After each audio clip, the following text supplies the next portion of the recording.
सारे के सारे लोग भी अगर ऑन बोर्ड हो जाएंगे तब भी पैदल मार्च होगा। इस महापंचायत के बाद अगर गवर्नमेंट को समझ नहीं आई, फिलहाल तो आपसे गुजारिश है आपके चैनल के जरिए से सब लोगों को है कि महापंचायत में आइए, इसको कामयाब करिए कि आपकी स्ट्रेंथ का पता लगे। आज तक आपने सब जमातों, सियासी जमातों की, आपने कोई जाली आपका रिश्तेदार था, कोई आपका दिल्ली से आ गया, कोई आपका वहाँ से निकल आया रिश्तेदार राजस्थान से, आपने उनके नाम पे अपने खून लगा के, खून जिगर लगा के उनके जलसों को कामयाब किया और हिस्टोरिकल बनाया। आज आपके बच्चों की बात है यार, हमें छोड़िए। शेड्यूल ट्राइब के लिए शहीद बिरादरी क्यों नहीं उठ के कहती? क्या शहीद बिरादरी को नजर नहीं आ रहा कि ये बकरवाल, ये दोदी गुजर, ये गुजर बेचारा, ये कश्मीर के गुजर जो आपको न्याज नजर देते हैं, आपकी जियारतों पे जाके झाड़ू लगाते हैं, वहां पे आपके उर्स मुबारक कामयाब करवाते हैं, क्यों नहीं आप उनको रोकते? और मुझे एक चीज और बताइए, क्यों नहीं आपने, जब कोरोना वायरस हुआ, आपके बहुत सारे पीर हजरात के साथ करोड़ों रुपए हैं, जब कोरोना वायरस हुआ लोग एक एक दाने के लिए तरस रहे थे, क्या आपने कोई गाड़ी भेजी ट्रक राशन का कि जाओ मेरे मुरीदैन में बांट के आ जाओ? आप सिर्फ लाम जबर ले सीखा है आपने, दाल जर देवी जरा सीख लो यार, खुदा का वास्ता। या तो आप सल्लल्लाहु अलैहि वसल्लम के आखिरी खुतबे को मानिए और बराबर हो जाइए, आप बराबर होंगे, दीन फैलेगा, क्योंकि आप सल्लल्लाहु अलैहि वसल्लम के खानदान से हैं, है ना? आप अरबी हैं, हम अजमी हैं। और दूसरी बात ये, अगर उसको नहीं मानते तो फिर एसटी क्यों मांगते हो यार? फिर आप पीर भी रहेंगे, फिर आपके घर पे हमें सब कुछ न्याज नजर भी पहुंचानी है, सब कुछ पहुंचाना है, लेकिन बिल आखिर आप आ जाएंगे और बोलेंगे जनाब एसटी भी चाहिए। खुदा का वास्ता, फिर मुझे बताइए, जब आप भी एसटी हो गए, कौन सा एसटी है जो आपको फिर न्याज नजर देगा? दोनों में से एक चीज होगी, या तो आप एसटी ले लेंगे फिर आपको न्याज नहीं मिलेगी, आप उर्स के कामयाब, आपके उर्स कामयाब नहीं होंगे। अब आप मुझे नीचे कमेंट्स में बोलेंगे कि उर्स अल्लाह करवाएगा। जनाब अल्लाह, ठीक है, ये बिरादरी को आप, अगर क्यों नहीं आपने उर्सों के अंदर एक एक ट्रस्ट बना के इनके गरीब बच्चों के लिए स्कूल बनाया? जो आपका गरीब मुरीद आपके पास आता है उसको थप्पड़ मार के उसके बच्चों को आपने लेके क्यों नहीं वकील लॉ बनवाया, लॉ करवाया? अरे दीन ही पढ़वाते यार, मौलवी बना देते। नहीं करवाया क्योंकि आप कुरान करीम की, मैं उनको ही नहीं बोल रहा सिर्फ, उसमें हमारे लीडर भी शामिल है हमारे कताल में, आपने कुरान करीम की तफासीरी कुरान ही पढ़ा देती दी होती ना एक बच्चे को, वो डट के मुकाबला करता और बात करता, हक की बात करता। जिस कम्युनिटी से हम आते हैं, जिस कम्युनिटी की बात हम करना चाहते हैं, कर भी रहे हैं, उस कम्युनिटी के लिए, उस कम्युनिटी को इंदिरा गांधी से लेके आज के दिन तक जलसे ही हुए हैं, जलसे ही किए हैं, लेकिन उससे कोई फ्रूट नहीं मिला। तो बहरहाल अब चूंकि ये रीत बनी हुई है, इसको जाते जाते भी वक्त लगेगा, तो हम कोशिश कर रहे हैं, मैं तो बहुत कोशिश करता हूँ कि जलसे ना हो। बेहतर ये है कि कम्युनिटी को अवेयर करने के और ज़राए जो है वो इस्तेमाल किए जाएँ, दूसरे रास्ते अख्तियार किए जाएँ। रविंद्र रैना साहब उच्च कोटि के ब्राह्मण, यज्ञ करना और यज्ञ करवाना ब्राह्मण का कर्तव्य है, ये मनुस्मृति कहती है। यानी कि इल्म पे, एजुकेशन पे उनका कंट्रोल होगा। मैं आपके चैनल के जरिए से बता दूं कि ब्राह्मण आबादी पूरे इंडिया के अंदर 3% है, और उस ब्राह्मण आबादी के आज तक इंडिया में आज़ादी के बाद सुप्रीम कोर्ट ऑफ इंडिया के 14 चीफ जस्टिस हुए, उनमें से 11 ब्राह्मण थे। वो ब्राह्मणों का यानी कि इतना एजुकेशन पे कंट्रोल है। अब मेरा कहने का यहाँ पे मतलब क्या है कि ब्राह्मण बिरादरी, उच्च कोटि के ब्राह्मण रविंद्र राणा साहब, आपकी क्या सुंदरबनी तहसील, आपको पता है रियाज भाई, आज से 4-5 साल पहले टाइम्स ऑफ इंडिया, ये कश्मीर टाइम्स ने एक सर्वे निकाला था कि जम्मू कश्मीर के अंदर सबसे ज़्यादा किस तहसील में सरकारी नौकरियां हैं लोगों के पास? पता है पहले नंबर पे कौन सी आई थी? सुंदरबनी। ब्राह्मण हिंदू धर्म में सबसे उच्च कोटि का माना जाता है कि भाई भगवान विष्णु के मुंह से पैदा हुआ ब्राह्मण, पाँव से पैदा हुआ शूद्र, कंधे से पैदा हो गया क्षत्रिय, पेट से पैदा हो गया वैश्य। तो ये 4 वर्ण सिस्टम है, ये जातियां हैं इस मजहब के अंदर। तो ठीक है, वो उस बिलीफ पे नहीं जाते, लेकिन ब्राह्मण जब इतना अजीम है हिंदू धर्म के ऊपर, जो आले रसूल हैं, उनके सामने जब गलत हो रहा है, मसलन आप सल्लल्लाहु अलैहि वसल्लम के खानदान से एक शख्स यहाँ पे आया, जहाँ पे हम बैठे हुए हैं, मैं उठ रहा हूँ, ये सारे जितने कंबल हैं ये सारा जितना भी डेरा है मैं उनके नीचे बिछा रहा हूँ और तख्त बना के उनको ऊपर बिठा रहा हूँ। और जनाब मेरी बिरादरी के अंदर मैंने ये भी देखा, बाज़ो मर्तबा मैंने कहा भी है, जब सईद साहब आते हैं उनको अलग एक कटोरे के अंदर उनके हाथ मुबारक धुलवाए जाते हैं, पाक जगह पे डाले जाते हैं। ये कहाँ की बराबरी हुई फिर, खुदा का वास्ता है? इसको आप क्यों नहीं ब्रेक करने के लिए आवाज बुलंद करते? सईद बिरादरी से मेरा सवाल, मैं सबके लिए नहीं बोल रहा हूँ, जो बीच में चंद लोग हैं, आप क्यों नहीं फतवा जारी करते कि भाई इस तरह की जो भी एक्टिविटीज करेगा वो गलत है? यही खाना बदोश पूरा साल मेहनत करते हैं और न्याज पहुंचाते हैं जनाब जाके सईद बिरादरी के घर पे। मैं बहुत सारे ऐसे नाम लूंगा तो ठीक नहीं रहेगा, बहुत सारे टॉप ऑफिसर्स हैं सईद बिरादरी के, टॉप ऑफिसर्स रिटायर्ड, जिनको एक एक जनाब 50-50 1-1 लाख रुपया पेंशन आती है। एक गरीब बकरवाल और एक गुजर आटे चावल का तोड़ा बासमती का कठुआ से उठा के लाके यहाँ पीर साहब के घर पे पहुंचा रहा है। पीर साहब को कभी तरस नहीं आया कि यार तुम क्या अपने बच्चों का पेट काट के मुझे दे रहे हो। यहाँ पे कोई ऊन की कंबल नहीं है, मैं आपको दिखाता हूँ, वो 1200-1500 रुपए का होता है, महंगा होता है, आज 2000 से ऊपर चला गया। वो कंबल उठाई हुई मेरी एक खातून बेचारी, हमारी एक औरत जो है बकरवाल कम्युनिटी से, कभी मतलब उसके बच्चों को ढंग से खाना भी नहीं मिला, वो लेके जाके वो भी पहुंचाएगी कंबल भी और साथ में पैसे भी देगी। क्या हमारे बड़ों का ये फर्ज नहीं बनता कि ये पैसे आप उठा के अपने बच्चों की पढ़ाई पे लगाइए? नहीं बोलता कोई, तो फिर कहां से बराबरी है? फिर कास्टिज्म नहीं है? फिर मुझे ये बताइए। आदाब नाजरीन, मैं हूं रियाज चौधरी और आप देख रहे हैं द वर्ल्ड रिलेशन। आज के प्रोग्राम में हमारे साथ मेहमान हैं जो किसी तारीफ के मोहताज नहीं है। जम्मू कश्मीर के हर नौजवान के दिल में बसने वाले तालिब चौधरी हैं। उन्हीं से जो है वो बात करेंगे, क्योंकि अब विंटर सेशन जो है वो दिल्ली में शुरू होने वाला है और उससे कबल अगर जम्मू कश्मीर के गुजर बकरवाल नौजवानों की बात करें तो वो तैयारी में है कि जम्मू कश्मीर के अंदर एक बड़ी महापंचायत का इनेकाद जो है वो किया जाए। इनका मकसद क्या है, इसी के ऊपर जो है वो बात करेंगे। तालिब साहब, वक्त देने के लिए बहुत बहुत थैंक यू। कैसे देखते हैं ये जो इससे पहले आपने पैदल मार्च किया है, मशाल मार्च किया है, फिर अब रिसेंटली अगर देखा जाए कश्मीर के अंदर आपने महापंचायत की गई है और अब आप तैयारी कर रहे हैं जम्मू के अंदर महापंचायत की, तो इस महापंचायत का मकसद क्या है, इसके फायदे क्या है आवाम को, जो आपकी कौम को होने वाले? रियाज साहब, बहुत बहुत शुक्रिया वक्त देने के लिए। बुनियादी तौर पे ये फेजेज़ हैं और किसी भी मूवमेंट में बहुत सारे फेजेज़ आते हैं। आपने सबसे पहले पैदल मार्च देखा, फिर उसके बाद मशाल मार्च देखे और उसके बाद अब ये सिलसिला जो है ये जिरगों का और महापंचायत भी जिसे आप कहते हैं, ये एक फ़ेज़ है, ये गुजर जाएगा। उसके बाद कोई नया फ़ेज़ भी आएगा और मैं ज़ाती तौर पे जहाँ तक मानता हूँ कि ये ज़रूरी है, महापंचायतें अपनी जगह, लेकिन मेरा ज़ाती तौर पे ये मानना है कि जो पंचायतें जल से या ये जो होते हैं इनसे किसी भी कम्युनिटी को कोई बहुत तूफ़ान फ़ायदा नहीं होता। हाँ, सियासी तौर पे अगर पॉलिटिकल पार्टीज़ का हम देखें तो वो जलसों के अंदर आके अपने पैगामात देते हैं, तो एक बात बनती है। लेकिन जिस कम्युनिटी से हम आते हैं, जिस कम्युनिटी की बात हम करना चाहते हैं, कर भी रहे हैं, उस कम्युनिटी के लिए, उस कम्युनिटी को इंदिरा गांधी से लेके आज के दिन तक जलसे ही हुए हैं, जलसे ही किए हैं, लेकिन उससे कोई फ्रूट नहीं मिला। तो बहरहाल अब चूंकि ये रीत बनी हुई है, इसको जाते जाते भी वक्त लगेगा, तो हम कोशिश कर रहे हैं, मैं तो बहुत कोशिश करता हूँ कि जलसे ना हो। बेहतर ये है कि कम्युनिटी को अवेयर करने के और ज़राए जो हैं वो इस्तेमाल किए जाएँ, दूसरे रास्ते अख्तियार किए जाएँ। तो उसमें बहरहाल जो आपने पैदल मार्च देखा वो बहुत फ्रूटफुल था, उसके बाद आपने मशाल मार्च देखे वो बहुत फ्रूटफुल थे। अब महापंचायतें हुई, श्रीनगर के अंदर भी हुई, जिरगा हुआ श्रीनगर में, अब जम्मू में भी हो रहा है उसी कड़ी में। तो ठीक है, ये डिसीजन है कम्युनिटी के कुछ लोगों का, हम भी उन्हीं के साथ खड़े हैं। मैं कश्मीर से आज रात को ही जम्मू पहुंचा हूं और इस महापंचायत में बढ़ चढ़ के पूरी बिरादरी को आपके चैनल के ज़रिए से गुजारिश करना चाहता हूं कि सबको उसमें शमूलियत करनी है और महापंचायत जो है जिरगा, जिसे हम जिरगा अजीम कह रहे हैं, इसको कामयाब करना है। कम से कम गवर्नमेंट की जो एजेंसीज़ हैं यहाँ पे वो नोट करती हैं कि इन प्रोग्राम्स के अंदर कितने लोग किस तादाद में शामिल हो रहे हैं और उनकी जो डेमोक्रेसी के अंदर काबिलियत नहीं देखी जाती, डेमोक्रेसी के अंदर दलाइल नहीं देखे जाते, वहाँ पे सिर गिने जाते हैं।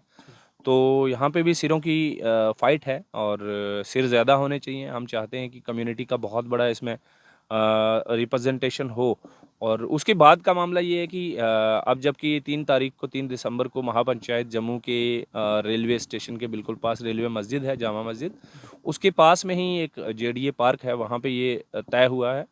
तो सारी टीम उसमें काम में लगी हुई है, हम भी लगे हुए हैं अल्हम्दुलिल्लाह और सारे लोगों को अपना अपना रोल अदा करके इस प्रोग्राम को कामयाब करना चाहिए। अगर फिर भी 4 तारीख से जो सेशन शुरू हो रहा है, अगर उसमें फिर से वो जो बिल पार्लियामेंट के अंदर मौजूद है, गैर कानूनी बिल, एंटी ट्राइबल बिल, उस बिल को अगर मज़ीद आगे फ़रोग़ देने के लिए कोई गवर्नमेंट की तरफ से कोई एक्शन होता है, तो उस एक्शन के हम रिएक्शन में इंशाल्लाह अल्लाह ने चाहा तो हम पैदल मार्च रिज्यूम करेंगे। जो पैदल मार्च आपने कुपवाड़ा से कालाकोट देखा था, वो हम 18 दिन पैदल चले थे। अब की मर्तबा जो होगा, ये मैं ज़रूर आपके चैनल के ज़रिए से बता दूं कि अब की बार का जो पैदल मार्च होगा, वो ये ना सोचें कि कहीं रास्ते में रुक जाएगा, कोई नेगोशिएशन हो जाएगी। ठीक है, नेगोशिएशन अपनी जगह चलती रहेगी, लेकिन हम जो हैं, हम जहाँ से पैदल मार्च रिज्यूम करेंगे दिल्ली पार्लियामेंट के वहाँ पहुँचने तक, वहाँ के सहन तक हम नहीं रुकेंगे रास्ते में, जितने भी दिन लगते हैं, जितनी बारिश आए, तूफान आए, गर्मी हो, सर्दी हो, हम जाएंगे। चलेगा। तालिब साहब, जैसे आपके पैदल मार्च के दौरान भी तकारीर देखने को मिली, जब खिताब करते थे लोगों के साथ, उसमें भी आपने सैयद हों, पहाड़ी कम्युनिटी के लोगों की बड़े अच्छे तरीके से उनकी भी बात की, लेकिन अगर सरकार दे रही है तो फिर उन तकारीर से और फिर इसका फ़ायदा क्या है? देखें जनाब, सबसे बड़ी बात ये समझनी पड़ेगी कि हिंदुस्तान के कानून के अंदर ये प्रोविज़न है ही नहीं कि आपके ज़ुबान के बेस पे किसी को पसमानदा, किसी को कबाइल तय कर दें। पसमानदा भी ज़ुबान बोलने वाला नहीं हो सकता। मसलन पंजाबी बोलने वाले सारे के सारे लोग पसमानदा नहीं हैं, सारे के सारे लोग अमीर नहीं हैं। तो एक ज़ुबान के बेस पे किसी को जब आप पसमानदगी उसकी पसमानदगी नहीं तय कर सकते, तो फिर वो ट्राइब कैसे हो जाता है? देखिए, ट्राइब होने की कुछ शराइत हैं। तो वो उन शराइत में, वो लोकल कमेटी का हमने बहुत बार तज़किरा भी किया है, आज उस पे बात नहीं करेंगे। बहुत बेशुमार उस पे डिबेट्स हो चुकी हुई हैं। लेकिन मैं ये आपसे गुज़ारिश करना चाहता हूँ कि कबीला क्या होता है? कबीला होता है जनाब, मंगोल आपने देखा कि मंगोलिया चीन के बिल्कुल पास में एक मुल्क है, और वहाँ से मंगोल चले, चंगेज़ खान की लीडरशिप में पूरी दुनिया पे आए। आज पूरी दुनिया जानती है, मुग़ल भी उन्हीं को कहा जाता है। तो वो एक क्या था? कबीला था। चंगेज़ खान, हलाकू खान, बाबर, अकबर, तिमोरलेंग, इन सब का ब्लड रिलेशन था। ये एक ही, इनके जो आबा अजदाद थे वो एक थे। फिर आप उस्मानियों की बात कर लीजिए सॉरी, उस्मानियों की बात करिए आप, खिलाफत उस्मानिया क्रिएट हुई, और कितने 650 साल उन्होंने 40 ममालिक पे राज किया, हुकूमत की। तो वो उस्मानी थे। उस्मानियों का भी एक कबीला है। ओगोज़ खान की ये चाहे वो आपके ये हों, मंगोल हों, चाहे आपके तुर्क हों, चाहे उसमें और कुछ कबीले हों, वो सारे के सारे ओगोज़ खान की नस्ल थी। तो अब होता क्या है? अब मसलन जैसे मैंने मंगोल की बात की, तुर्कों की बात की, तुर्क सारे के सारे एक हैं, एक ही बाप की नस्ल थी। मतलब जिन तुर्कों को हम जानते हैं, खिलाफत उस्मानिया वाले, वो सारे के सारे अर्तुगरुल गाज़ी के बेटे उस्मान गाज़ी की नस्लें थीं। उसमें और जुड़ गए होंगे, लेकिन वो उन्हीं की रिश्तेदार, उन्हीं की ब्लड रिलेशन सेम था। तो आज समझ में ये ठीक है, हम दूसरी बात करते हैं, हिंदुस्तान की बात करते हैं। हिंदुस्तान के जो ओरिजिनल यहाँ के मूल निवासी हैं, वो द्रविडियंस कहा जाता है उनको, जिन्हें आप साउथ इंडियंस कहते हैं, या दलित्स कहते हैं, या राजपूत कहते हैं।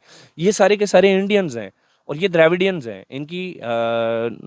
इनकी सीरत व सूरत, इनके नाक, इनके रंग, ये एक टाइप के हैं। फिर ज़ुबान बदल जाती है अलग अलग मामले में, साउथ वाला अलग ज़ुबान बोलता है, नॉर्थ वाला अलग बोलता है, लेकिन उनका ब्लड रिलेशन सेम है। अब फिर ब्राह्मण कम्युनिटी की बात करते हैं। जो इंडिया में ब्राह्मण कहा जाता है, ये बेसिकली आर्यन रेस से हैं। इन्हीं में से जर्मनी के अंदर जो चले गए, जहाँ से हिटलर हुआ, ये सेम रेस है, वो आर्यन, ये आर्यन। तो अब समझ में ये नहीं आ रहा कि सैयद बिरादरी, स्पेशली जिनकी अब आपने मसला छेड़ा है, सैयद बिरादरी का जहाँ तक ताल्लुक है, तो सैयद, इसमें कोई दो राय नहीं है। सैयद बिरादरी जो है, जनाब रसूल पाक सल्लल्लाहु अलैहि वसल्लम की जो बेटी हैं हज़रत फ़ातिमा रज़ियल्लाहु ताला अन्हा, और उनके दामाद हज़रत अली करमल्लाहु वजहू, उनकी नस्ल से सैयद बिरादरी जो है आगे बढ़ी है, वो चल रही है, हमें उनका एहतराम है। लेकिन अब मसला आप देखें कि गवर्नमेंट ऑफ इंडिया ने एक कोशिश की कि हम ज़ुबान की बेसिस पे इनको दे देंगे। जब बात बनी कि यार ये तो उड़ जाएगा ज़ुबान के बेस पे, तो आप किसी को कैसे तय कर सकते हैं कि ये खाना बदोश है? फिर क्या कहा कि नहीं, अब चेंज करते हैं इसको, अब बनाएंगे हम एथनिसिटी, कि इनकी एथनिसिटी सेम है। तो एथनिसिटी में होता क्या है रियाज भाई? आप राजौरी के गुजर बिरादरी से ताल्लुक़ रखते हैं, मैं कश्मीर को करनाक से ताल्लुक़ रखता हूँ। मेरे और आपके दरमियान मेरी बच्ची का या मेरे बच्चे का आपके बच्ची से रिश्ता हो जाएगा। ये एथनिसिटी है ना सेम हमारी। अब हमारे अंदर गद्दी बिरादरी है, गद्दी आपस में सारे रिश्ते कर रहे हैं, सिपी सारे आपस में रिश्ते कर रहे हैं, शीना जो है वो ठीक है मुस्लिम बुनियाद पे कर दे रहे हैं, लेकिन शीनास के अंदर भी वो आपस में रिश्ते करने में कोई दिक्कत नहीं है। लेकिन अब समझ में नहीं आ रही, ये दुनिया की अजीबो गरीब एथनिसिटी होगी जहाँ रविंद्र रैना साहब, उच्च कोटि के ब्राह्मण, यज्ञ करना और यज्ञ करवाना ब्राह्मण का कर्तव्य है, ये मनुस्मृति कहती है।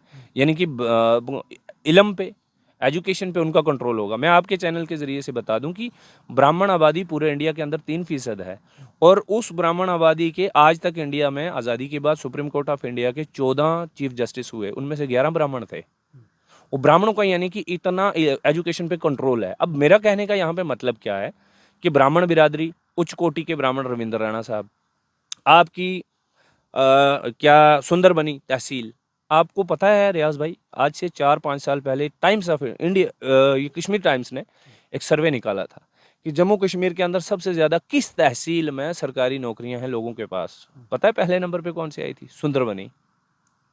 अच्छी बात है, बुरी बात नहीं है। उन लोगों ने पढ़ा, क्योंकि यज्ञ करना और यज्ञ करवाना ब्राह्मण का कर्तव्य है, तो इल्म का सारा कंट्रोल उन्हीं के पास है, तो वही मुलाजमीन ना लगेंगे।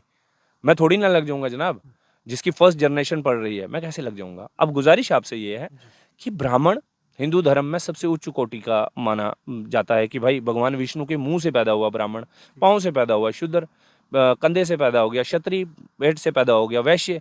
तो ये 4 वर्ण सिस्टम है, ये जातियां हैं इस मजहब के अंदर। तो ठीक है, वो उस बिलीफ पे नहीं जाते, लेकिन ब्राह्मण जब इतना अजीम है हिंदू धर्म के ऊपर, सबसे ऊपर टॉप पे, एक ये बात हमें याद रखनी पड़ेगी।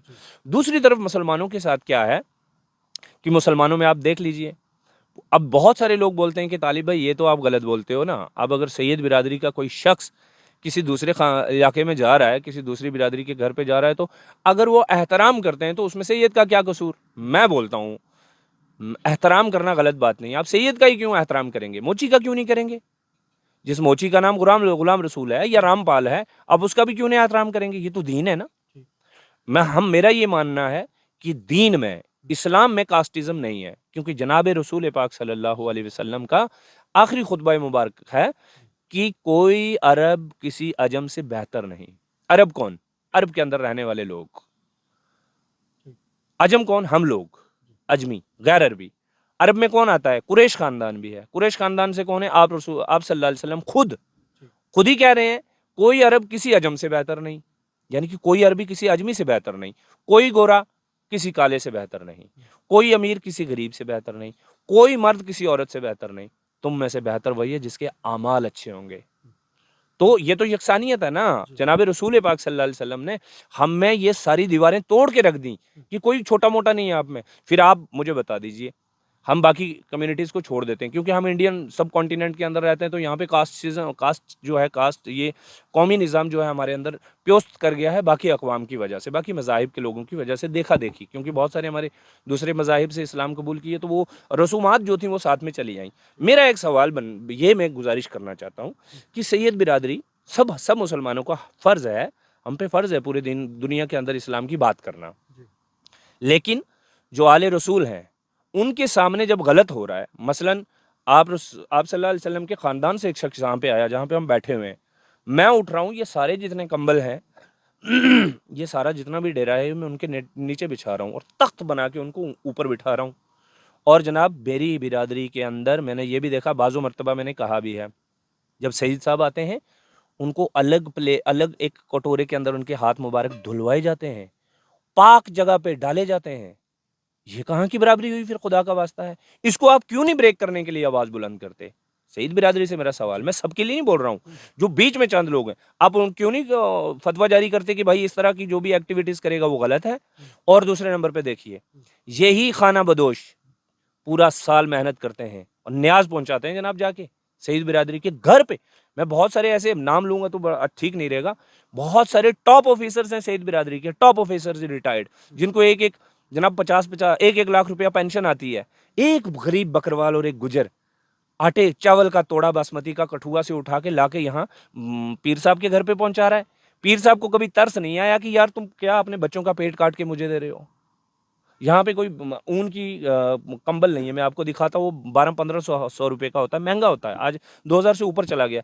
वो कंबल उठाई हुई मेरी एक खातून बेचारी, हमारी एक औरत जो है बकरवाल कम्युनिटी से, कभी मतलब उसके बच्चों को ढंग से खाना भी नहीं मिला, वो लेके जाके वो भी पहुंचाएगी, कंबल भी, और साथ में पैसे भी देगी। क्या हमारे बड़ों का ये फर्ज नहीं बनता कि ये पैसे आप उठा के अपने बच्चों की पढ़ाई पे लगाइए? नहीं बोलता कोई, तो फिर कहाँ से बराबरी है? फिर कास्टिज्म नहीं है? फिर मुझे ये बताइए, क्या गुजरों के साथ ये ठीक है? हम हनफी मुसलमान हैं हिंदुस्तान के अंदर, सबसे ज्यादा हनफी मुसलमानों के अंदर सैयद बिरादरी के साथ रिश्ता नहीं होता, ठीक है? तो क्या कितने सैयद बिरादरी के रिश्ते जो हैं उनकी बच्चियों के गैर सईद के साथ हो रहे हैं? मैं हनफियों के अलावा बात कर रहा हूँ ठीक है, हनफी फिका की ये बात है तो ठीक है रहे, लेकिन क्या आप सल्लल्लाहु अलैहि वसल्लम ने अपनी बेटी का रिश्ता अपने गुलाम को नहीं दिया था? ज़ैद बिन हारिसा कौन थे? ये आप सल्लल्लाहु अलैहि वसल्लम के गुलाम, और अपनी बेटी का निकाह करवा दिया जनाब। आप सल्लल्लाहु अलैहि वसल्लम ने ये किया, और हम क्या कर रहे हैं? ब्राह्मणों वाली रस्म फॉलो कर रहे हैं। यह है ना ब्राह्मणों वाला मामला? जब दीन में यकसानियत बोल दी गई है कि भाई आपके रिश्ते होंगे, आप भाई हैं आपस में। बेशुमार सहाबा का जो है आप सल्लल्लाहु अलैहि वसल्लम के खानदान से, सहाबा का गुलामों से रिश्ते हुए, गुलामों की जो है आप सल्लल्लाहु अलैहि वसल्लम के खानदान के लोगों से रिश्ते हुए। ये तो फिर जहालत वाला दौर हो गया ना। आप सल्लल्लाहु अलैहि वसल्लम से पहले जो हुआ करता था कि कुरैश बहुत अजीम खानदान है जनाब, रिश्ते नहीं होंगे, हम एक बराबर नहीं हो सकते। तो ये बराबर ना होना, ये तो वर्ण सिस्टम का वो है, ये तो ब्राह्मणों वाला मसला है, रसूमात हैं ये। अब मेरी आखिरी गुजारिश ये है कि अगर शेड्यूल ट्राइब के लिए सईद बिरादरी क्यों नहीं उठ के कहती? क्या सईद बिरादरी को नजर नहीं आ रहा कि ये बकरवाल, ये दोदी गुजर, ये गुजर बेचारा, ये कश्मीर के गुजर जो आपको न्याज नजर देते हैं, आपकी जियारतों पे जाके झाड़ू लगाते हैं, वहां पे आपके उर्स मुबारक कामयाब करवाते हैं, क्यों नहीं आप उनको रोकते? और मुझे एक चीज और बताइए, क्यों नहीं आपने, जब कोरोना वायरस हुआ, आपके बहुत सारे पीर हजरात के साथ करोड़ों रुपए हैं, जब कोरोना वायरस हुआ लोग एक एक दाने के लिए तरस रहे थे, क्या आपने कोई गाड़ी भेजी ट्रक राशन का कि जाओ मेरे मुरीदैन में बांट के आ जाओ? आप सिर्फ लाम जबर ले सीखा है आपने, दाल जर देवी जरा सीख लो यार, खुदा का वास्ता। मेरा गुजारिश ये है, सईद बिरादरी का एहतराम है हमें, आप सल्लल्लाहु अलैहि वसल्लम का, क्योंकि सबसे ज्यादा उनकी सुन्नत पे अमल करने वाली ये बिरादरी है। दाढ़ी हम रखते हैं, लाठी हम रखते हैं, चद्दर हम रखते हैं, पगड़ी हम बांधते हैं, बकरियां हम चराते हैं, सुन्नत हम पाल रहे हैं। ठीक है, वो कल को कयामत के दिन देखेंगे कौन सही कौन गलत, लेकिन दुनिया के अंदर ही यार अगर आप अजीम हैं तो या तो आप सल्लल्लाहु अलैहि वसल्लम के आखिरी खुतबे को मानिए और बराबर हो जाइए, आप बराबर होंगे, दीन फैलेगा, क्योंकि आप सल्लल्लाहु अलैहि वसल्लम के खानदान से हैं, है ना? आप अरबी हैं, हम अजमी हैं। और दूसरी बात यह, अगर उसको नहीं मानते तो फिर एसटी क्यों मांगते हो यार? फिर आप पीर भी रहेंगे, फिर आपके घर पे हमें सब कुछ न्याज नजर भी पहुंचानी है, सब कुछ पहुंचाना है, लेकिन बिल आखिर आप आ जाएंगे और बोलेंगे जनाब एसटी भी चाहिए। खुदा का वास्ता, फिर मुझे बताइए, जब आप भी एसटी हो गए, कौन सा एसटी है जो आपको फिर न्याज नजर देगा? दोनों में से एक चीज होगी, या तो आप एसटी ले लेंगे फिर आपको न्याज नहीं मिलेगी, आप उर्स के कामयाब, आपके उर्स कामयाब नहीं होंगे। अब आप मुझे नीचे कमेंट्स में बोलेंगे कि उर्स अल्लाह करवाएगा, जनाब अल्लाह, ठीक है, ये बिरादरी को आप अगर, क्यों नहीं आपने उर्सों के अंदर एक एक ट्रस्ट बना के इनके गरीब बच्चों के लिए स्कूल बनाया? जो आपका गरीब मुरीद आपके पास आता है उसको थप्पड़ मार के उसके बच्चों को आपने लेके क्यों नहीं वकील लॉ बनवाया, लॉ करवाया?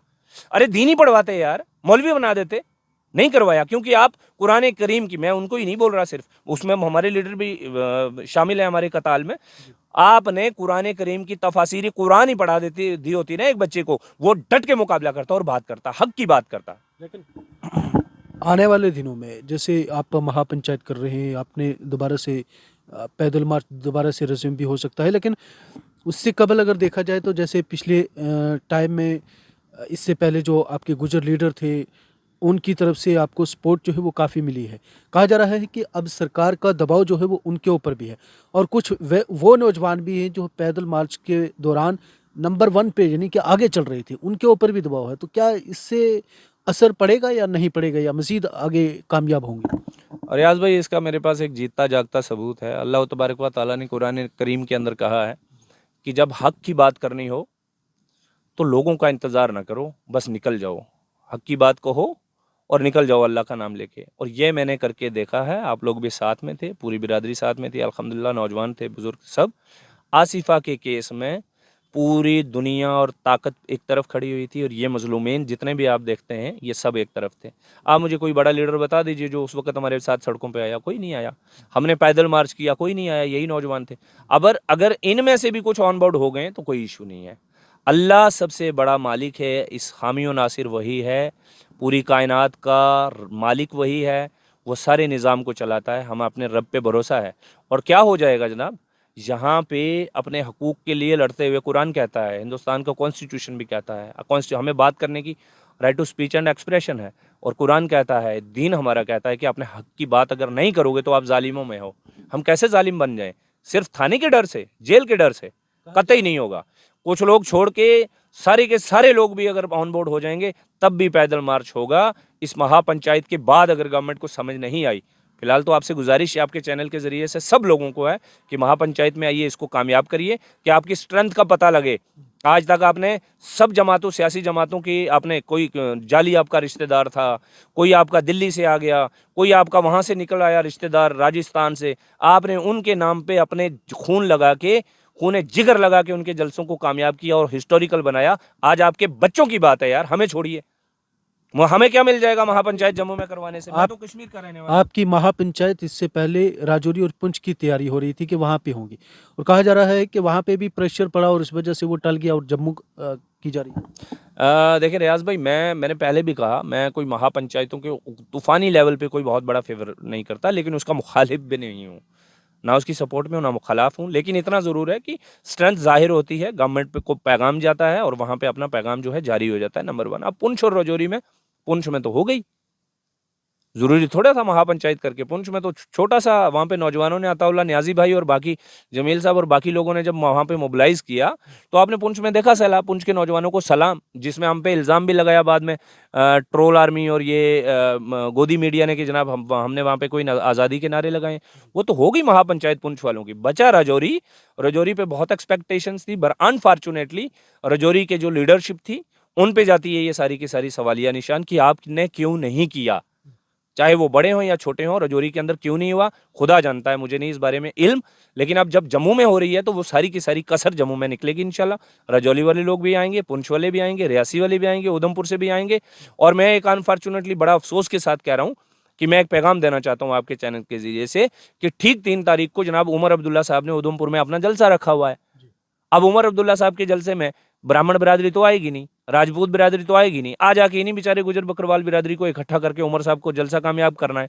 तो मेरी इल्तजा है इस चैनल के जरिए से उधमपुर का जो नेशनल कॉन्फ्रेंस का यूनिट है उनसे कि उमर साहब का प्रोग्राम आगे पीछे कर लें। 3 तारीख को अगर आप प्रोग्राम करेंगे तो वो हमारी महापंचायत के खिलाफ आप प्रोग्राम करने जा रहे हैं। मेरी इल्तजा ये है, गुजारिश। दूसरी बात ये है, महापंचायत हो, अल्लाह ने चाहा ये कामयाब भी होगी। और आपके पहले सवाल की भाई बहुत सारे लोगों पर प्रेशर आया है, प्रेशर आता रहे। जो लोग, होता ही है, देखें बड़ी मूवमेंट्स के अंदर क्या होता है रियाज भाई, जब हम बड़ी लेवल की जब तहरीक व तारीख पढ़ते हैं ना, उस वक्त हमें ये पता चलता है बहुत सारे लोगों को दबा लिया जाता है, बहुत सारे लोगों को ख़रीद लिया जाता है, बहुत सारे लोगों को मार दिया जाता है, लेकिन जो आइडिया ऑफ मूवमेंट है ना वो ख़त्म नहीं होता। हम नहीं होंगे, मुझे जेल में बंद कर सकते हैं और क्या कर सकते हैं, मेरे भी 2 इलाज हैं। मुझे या गोली मार दी जाएगी या जेल में डाल दिया जाएगा, तो मैं दोनों के लिए तैयार हूँ। वो कर लें, उसके बाद आपको क्या लगता है ये मूवमेंट थम जाएगी? ये तो और पीक पकड़ेगी। जब आपका पैदल मार्च चल रहे थे और उस दौरान नंगे पाँव पट्टियां भी बांधी हुई थी क्योंकि खून जो है वो पाँव से निकल रहा था, तो क्या कौम के लिए वो इसके बाद भी रवां दवा रहे? मैंने जो पैदल मार्च हमने कपवाड़ा से किया था और मैंने कंगन में जूते उतारे थे। उसके बाद ये था कि हम लखनपुर तक जाएंगे, जब तक पैदल मार्च चलेगा I would be bare footed. तो मैं अब दोबारा, अल्लाह ने चाहा, जैसे पैदल मार्च इस महापंचायत के बाद अगर गवर्नमेंट, फिर से मैं बता रहा हूँ, गवर्नमेंट अगर एजेंसीज अलर्ट नहीं होती और कहती नहीं, गवर्नमेंट को सही गाइड नहीं करती, तो नेक्स्ट जो पैदल मार्च रिज्यूम होगा उसमें वही आपको तालिब हुसैन नज़र आएगा, बाकी साथी भी उसी रूप में नज़र आएंगे। मेरा जो मामला है वो नंगे पैरों, जो मैंने जहाँ पे पैदल मार्च रोका था उसके बाद लखनपुर तक नंगे पाँव जाएंगे इंशाल्लाह। और अब की मर्तबा और भी कुछ चीज़ें ऐड होगी, कफन बांधेंगे, उसके अलावा हथकड़ी हाथ में रखेंगे। भाई साहब जिसको अरेस्ट करना है हथकड़ी मत लाइए, हम यहीं से चलने को तैयार हैं। और इस अब की मर्तबा पैदल मार्च जो है दिल्ली जाएगा, पार्लियामेंट के बाहर तक। और मैं बता रहा हूँ इस बार सिर्फ गुजर बकरवाल नहीं है, इस बार गद्दी, सिप्पी, शीना, ये सारे लोग, और OBC, शेड्यूल कास्ट और भीम आर्मी, ये सारी की सारी तंजीमें आपके पैदल मार्च को सपोर्ट कर रही होंगी और इनफैक्ट बहुत बीच में आपके साथ भी चल रही होंगी। चलिए, बहुत शुक्रिया। ये थे हमारे साथ तालिब हुसैन चौधरी साहब, जिनके साथ तफसीली बातचीत जम्मू कश्मीर के अंदर इससे पहले पैदल चलो मार्च, मिसाल मार्च और उसके बाद महापंचायत का भी इनेकाद किया गया। साफ पैगाम इसका ये है कि मरकज़ी सरकार होश के नाखन ले। जम्मू कश्मीर में जो शेड्यूल ट्राइब में कुछ लोगों को शामिल करने की बात की जा रही है, उनको लेके कहा जा रहा है कि ये इस ज़ुमरे में नहीं आते हैं, हमारा हक जो है वो किसी को ना दिया जाए। इस मुतल्लिक जो है वो लगातार एहतजाज हो रहे थे। और अब मज़ीद कहा जा रहा है कि सरकार अगर होश के नाखन नहीं लेगी, सरकार अगर इसके ऊपर सोच विचार नहीं करेगी, तो आने वाले दिनों में भी पैदल मार्च जो है वो दोबारा से शुरू होगा। और ये पैदल मार्च दिल्ली के अंदर इख्तिताम पजीर होगा और इसमें कई लोग जो है वो हिस्सा लेंगे।